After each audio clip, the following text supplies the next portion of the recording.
That leads to the next question, last question.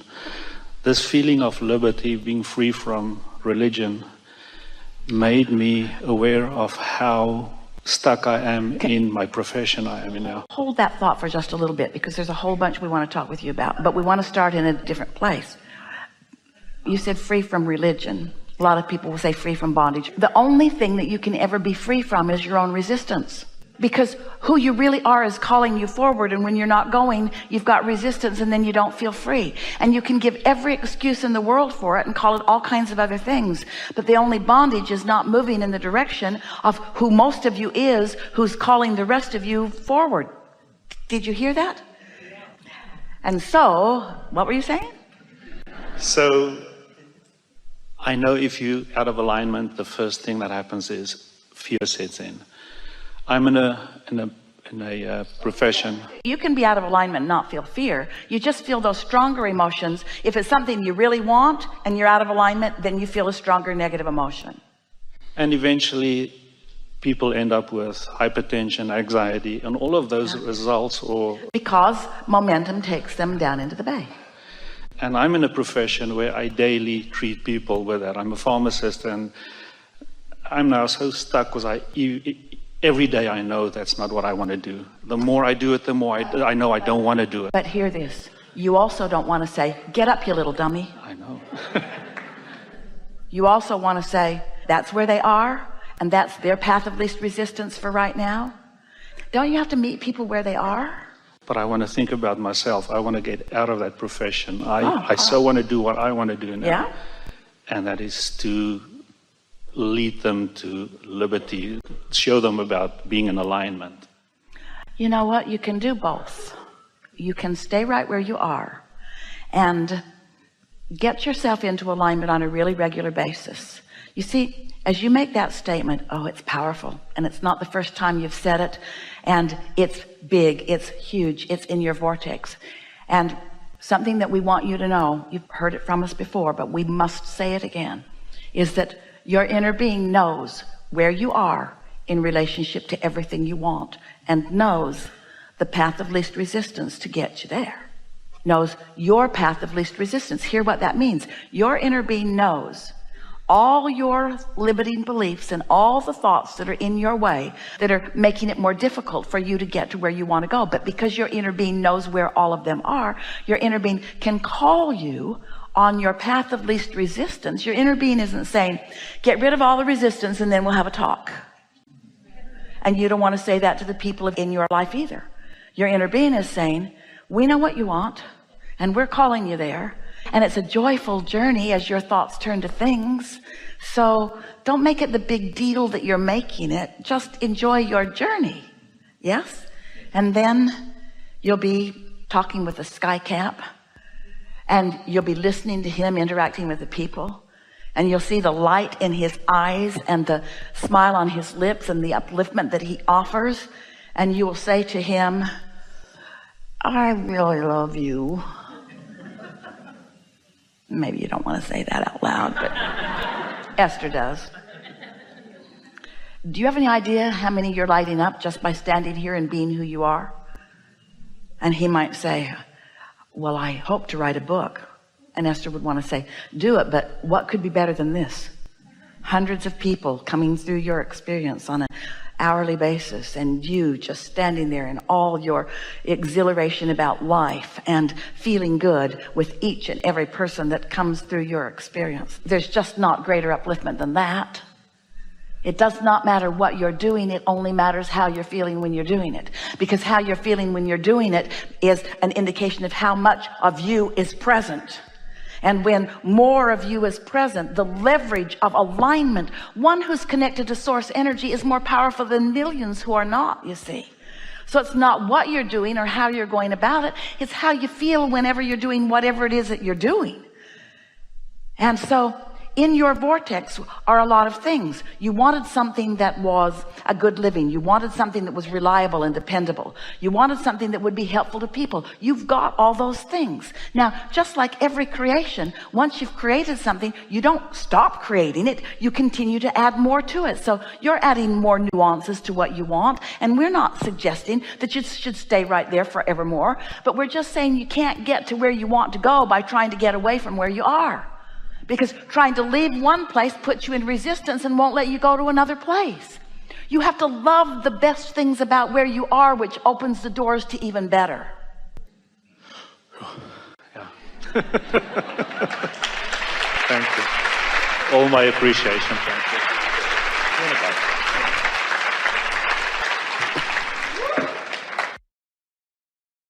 You've got this range of radio stations that you have access to, and they are sucky, suckier, and suckiest.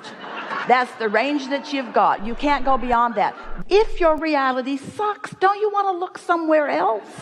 And so the more your reality sucks, then maybe the more you're willing to look someplace else. Suspend your awareness of reality that your whole life everybody has been trying to get you to face. It is awareness of what is, and your belief that this is reality, and therefore your belief that since it is reality, it deserves a lot of your attention, if not your undivided attention. That prevents you from moving toward what you've actually already created. You really want to tell a new story.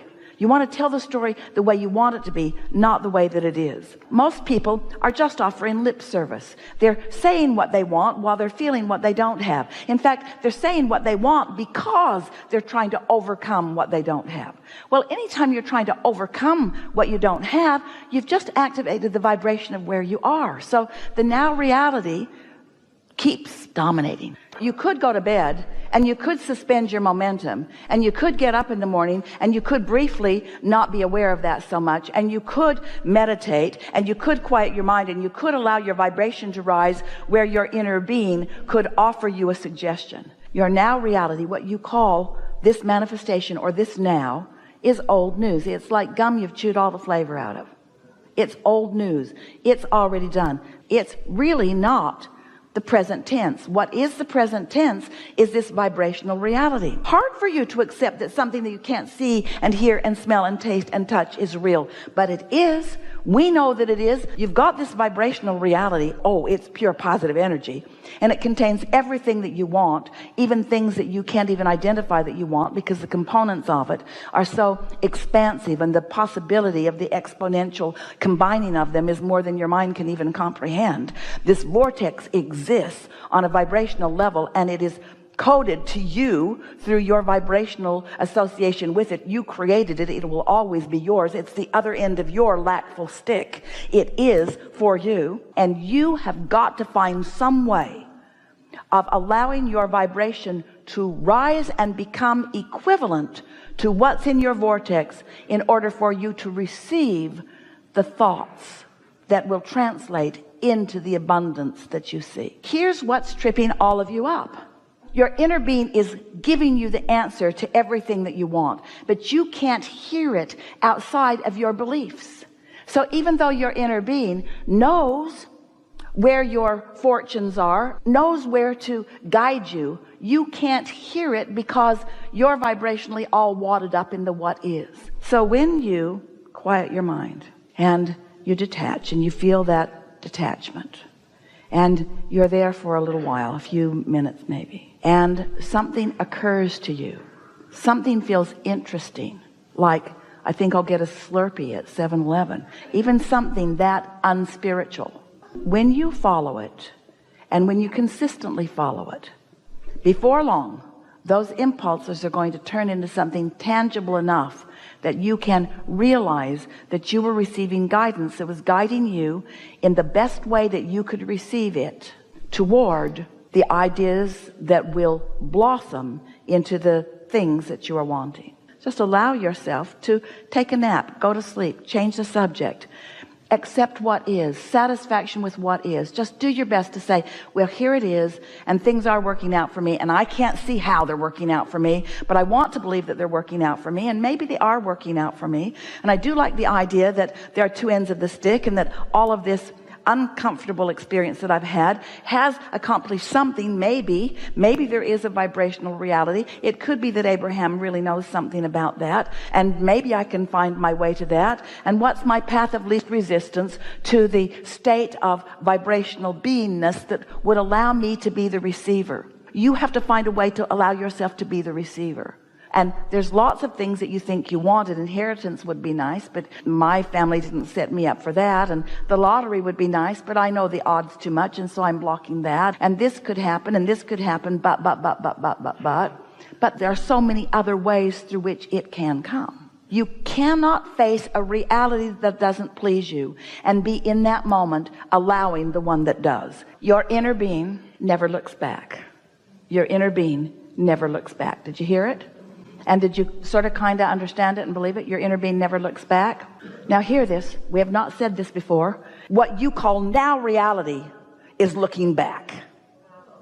Because the manifestation has already taken place. That's like cooking the last egg in the kitchen and not doing it well. And there's just not that much you can do about it because you don't have another egg. That was so profound.